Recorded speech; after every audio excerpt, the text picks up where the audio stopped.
इस वक्त एक के बाद एक ऐसी खबरें आ रही हैं जिन्होंने पूरी दुनिया को चिंता में डाल दिया है।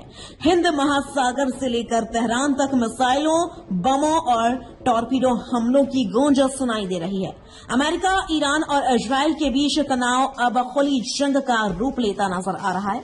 सबसे बड़ी खबर यह है कि अमेरिका ने हिंद महासागर में ईरान के एक जंगी जहाज को टॉर्पीडो हमले से डुबो दिया है, जिसमें कम से कम 80 सैनिकों की मौत की पुष्टि हुई है। अमेरिकी रक्षा सचिव पीट हेग्सेथ ने इस हमले की जानकारी देते हुए बताया कि यह ऑपरेशन श्रीलंका के पास हिंद महासागर में किया गया। उन्होंने कहा कि अमेरिकी पनडुब्बी ने सटीक टॉर्पीडो हमला कर ईरान के युद्ध पोत को निशाना बनाया। बताया जा रहा है कि इस जहाज पर करीब 140 लोग सवार थे, जिनमें से अब तक 80 सैनिकों के शव बरामद किए जा चुके हैं। पेंटागन ने इस हमले का एक वीडियो भी जारी किया है, जिसे बेहद खौफनाक बताया जा रहा है। पीट हेग्सेथ ने साफ कहा है कि यह केवल शुरुआत है और आगे आने वाले समय में और बड़े सैन्य हमले हो सकते हैं। इसी बीच इजराइल ने भी ईरान के खिलाफ अपने हमले तेज कर दिए हैं। रिपोर्ट्स के मुताबिक शनिवार से अब तक इजरायली सेना ने ईरान पर 5000 से ज्यादा घातक बम और गोले बरसाए हैं। इन हमलों का मुख्य निशाना राजधानी तेहरान के सैन्य ठिकाने बताए जा रहे हैं।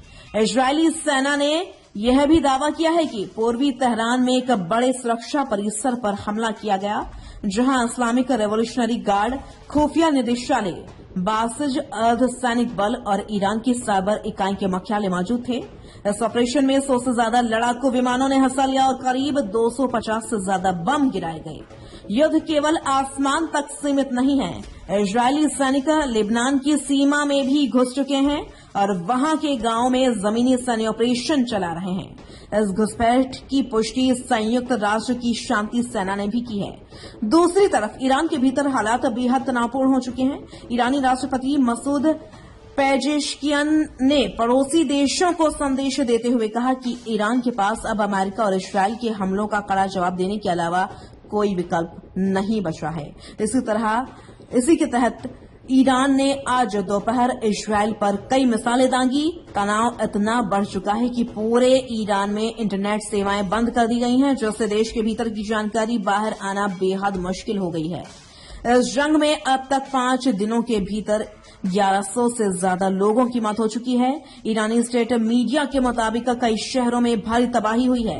इस बीच तुर्कियों ने दावा किया है कि ईरान से दागी गई एक बैलिस्टिक मिसाइल को नाटो के एयर और मिसाइल डिफेंस सिस्टम ने पूर्वी भूमध्य सागर क्षेत्र में मार गिराया। हालांकि यह अभी साफ नहीं हो पाया है कि इस मिसाइल का असली निशाना क्या था। तनाव के बीच एक और बड़ी खबर सामने आई है। शनिवार को मारे गए ईरान के पूर्व सर्वोच्च नेता अयतुल्ला अली खamenei का अंतिम संस्कार फिलहाल टाल दिया गया है। दूसरी ओर लेबनान में भी हालात बेहद गंभीर हैं। हिजबुल्लाह ने इजरायल के हाइफा शहर पर हमला किया, जिसके बाद हाइफा और तेल अवीव में सायरन बजने लगे। इजरायली सेना ने उत्तरी सीमा और गोलान हाइट्स के फ्रंट लाइन इलाकों में रहने वाले लोगों को तुरंत सुरक्षित स्थानों पर जाने का आदेश दिया है। इस पूरे संघर्ष के बीच कई देश अपने नागरिकों को निकालने में जुट गए हैं। अमेरिका ने मिडिल ईस्ट से अपने नागरिकों को निकालने के लिए चार्टर्ड फ्लाइट शुरू कर दी हैं। अमेरिकी विदेश विभाग के मुताबिक 28 फरवरी से अब तक 17,500 से ज्यादा अमेरिकी नागरिकों को सुरक्षित वापस लाया जा चुका है। अमेरिका ने क्षेत्र के 3 देशों में अपने दूतावास भी बंद कर दिए हैं और नागरिकों को जल्द से जल्द क्षेत्र छोड़ने की चेतावनी दी है। इसी दौरान अमेरिका ने अपनी सैन्य ताकत का प्रदर्शन करते हुए कैलिफोर्निया के वेंडनबर्ग स्पेस फोर्स बेस से Minuteman 3rd inter continental ballistic missile का प्रशिक्षण भी किया है। बताया जा रहा है कि यह परमाणु क्षमता वाली मिसाइल हिरोशिमा पर गिराए गए बम से करीब 20 गुना ज्यादा ताकतवर वारहेड ले जाने में सक्षम है। दूसरी तरफ कुवैत में ईरान के शाहेद ड्रोन हमले में अमेरिकी सैनिकों की मौत के बाद पेंटागन ने मिडिल ईस्ट में अतिरिक्त एयर डिफेंस सिस्टम तैनात करने का फैसला किया है। अब काउंटर ड्रोन सिस्टम तेजी से तैनात किए जा रहे हैं ताकि अमेरिकी ठिकानों और सैनिकों की सुरक्षा बढ़ाई जा सके। इस पूरे घटनाक्रम के बीच कतर के प्रधानमंत्री ने ईरान के विदेश मंत्री अब्बास अरागची से फोन पर बात कर हमले तुरंत रोकने की अपील की है। उधर अमेरिका की सीनेट में राष्ट्रपति डोनाल्ड ट्रंप की सैन्य कार्रवाई को सीमित करने वाला प्रस्ताव भी गिर गया है, जिसे 53 के मुकाबले 47 वोट से खारिज कर दिया गया है।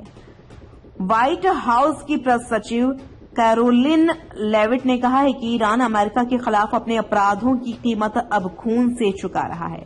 इस बीच वैश्विक तनाव को देखते हुए चीन ने भी अपने रक्षा बजट में 7% की बढ़ोतरी का ऐलान कर दिया है।